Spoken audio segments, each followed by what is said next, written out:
Nabalitaan nga ni Jacob na may trigo sa Ehipto, at sinabi ni Jacob sa kanyang mga anak, "Bakit kayo nangagtitinginan?"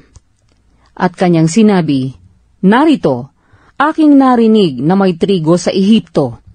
Bumaba kayo roon, at bumili kayo roon ng saganang atin, upang tayo'y mabuhay at huwag mamatay." At ang 10 kapatid ni Jose ay bumaba, na bumili ng trigo sa Ehipto. Datapwat si Benjamin na kapatid ni Jose ay hindi sinugo ni Jacob na kasama ng kanyang mga kapatid, sapagkat anyay baka sakaling may mangyari sa kanyang anumang kapahamakan. At ang mga anak ni Israel ay nagsiparoong bumili, nakasalamuha ng nagsisiparoon, sapagkat nagkakagutom sa lupain ng Kanaan. At si Jose ang tagapamahala sa lupain. Siya ang nagbibili ng trigo sa lahat ng mga tao sa lupain. At nagsidating ang mga kapatid ni Jose at nangagpatira pa sa kanya na ang kanilang mga mukha ay pasubasob. At nakita ni Jose ang kanyang mga kapatid at kanyang nangakilala. Datapwat siya'y nagkunwaring iba sa kanila. At sila'y kinausap niya ng magilas, at sinabi sa kanila, "Saan kayo nagsipanggaling?" At sinabi nila, "Sa lupain ng Kanaan upang bumili ng pagkain." At nakilala ni Jose ang kanyang mga kapatid, datapwat hindi nila siya nakilala. At naalaala ni Jose ang mga panaginip na kanyang napanaginip tungkol sa kanila. At sa kanila'y sinabi, "Kayo'y mga tiktik, upang tingnan ninyo ang kahubaran ng lupain, kaya kayo naparito." At kanilang sinabi sa kanya, "Hindi, Panginoon ko, kundi ang iyong mga lingkod ay nagsiparito upang bumili ng pagkain. Kaming lahat ay anak ng isa lamang lalaki. Kami ay mga taong tapat. Ang iyong mga lingkod ay hindi mga tiktik." At kanyang sinabi sa kanila, "Hindi, kundi upang tingnan ang kahubaran ng lupain, kaya kayo naparito." At kanilang sinabi, "Kaming iyong mga lingkod ay 12 magkakapatid, na mga anak ng isa lamang lalaki sa lupain ng Kanaan. At narito, ang bunso ay nasa aming ama ngayon, at ang isa'y wala na." At sinabi sa kanila ni Jose, "Iyan ang sinasalita ko sa inyo na aking sinasabi, kayo'y mga tiktik. Dito ko kayo susubukin. Alang-alang sa buhay ni Paraon, ay hindi kayo aalis dito, malibang pumarito ang inyong kapatid na bunso.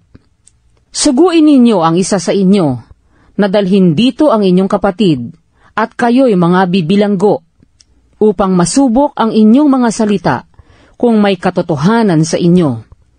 O kung hindi, alang-alang sa buhay ni Faraon, ay tunay na mga tiktik kayo." At kanyang inilagay silang lahat na magkakasama sa bilangguan na 3 araw. At sinabi ni Jose sa kanila sa 2 araw, "Gawin ninyo ito at mga buhay kayo, sapagkat natatakot ako sa Diyos. Kung kayo'y mga taong tapat, ay matira ang isa sa inyong magkakapatid na bilanggo sa bahay na pinagbilangguan sa inyo. Datapwat kayo yumaon, magdala kayo ng trigo dahil sa kagutom sa inyong mga bahay. At dalhin ninyo sa akin ang inyong kapatid na bunso. Sa ganito'y matototohanan ang inyong mga salita at hindi kayo mga mamatay." At kanilang ginawang gayon. At sila'y nagsabi-sabihan, "Katotohanang tayo'y salarin tungkol sa ating kapatid, sapagkat nakita natin ang kahapisan ng kanyang kaluluwa nang namamanhik sa atin, at hindi natin siya dininig, kaya't dumarating sa atin ang kahapisang ito." At si Ruben ay sumagot sa kanila na nagsasabi, "Di ba nagsalita ako sa inyo na aking sinasabi, huwag kayong magkasala laban sa bata? At ayaw kayong makinig. Kaya naman, narito, ang kanyang dugo ay nagsasakdal." At hindi nila nalalaman na sila'y pinakikinggan ni Jose, sapagkat may tagapagpaliwanag sa kanila. At siya'y humiwalay sa kanila at umiyak. At siya'y bumalik sa kanila, at sila'y kinausap, at kinuha sa kanila si Simeon, at siya'y tinalian sa harap ng kanilang mga mata. Nang magkagayoy, ipinag-utos ni Jose na punuin ang kanilang mga bayong ng trigo, at ibalik ang salapi ng bawat isa sa kani-kanyang bayong, at sila'y bigyan ng mababaon sa daan, at ginawa sa kanilang gayon. At kanilang pinasana ng trigo ang kanilang mga asno, at sila yumaon mula roon. At pagbubukas ng isa ng kanyang bayong, upang bigyan ng pagkain ang kanyang asno sa tuluyan, ay nakita niya ang kanyang salapi, at narito, nasa labi ng kanyang bayong. At sinabi niya sa kanyang mga kapatid, ang salapi ko ay nasa uli, at narito, nasa aking bayong. At kumutob ang kanilang puso, at nangagtinginan na nanganginginig na nagsasabihan, ano itong ginawa ng Diyos sa atin? At sila'y dumating kay Jacob na kanilang ama sa lupain ng Kanaan. At isinaysay nila sa kanya ang lahat na nangyari sa kanila na sinasabi, ang lalaking Panginoon sa lupaing yaon ay kinausap kami na magilas at inari kaming mga tiktik sa lupain. At aming sinabi sa kanya, kami ay mga taong tapat, hindi kami mga tiktik. Kami ay 12 magkakapatid na mga anak ng aming ama. Ang isa'y wala na, at ang bunso ay nasa aming ama ngayon sa lupain ng Kanaan. At sinabi sa amin ng lalaking yaon, ng Panginoon sa lupain, dito ko makikilala na kayo'y mga taong tapat. Mag-iwan kayo sa akin ng isa sa inyong magkakapatid, at magsipagdala kayo ng trigo dahil sa kagutom sa inyong mga bahay, at kayo'y yumaon. At dalhin ninyo rito sa akin ang inyong kapatid na bunso.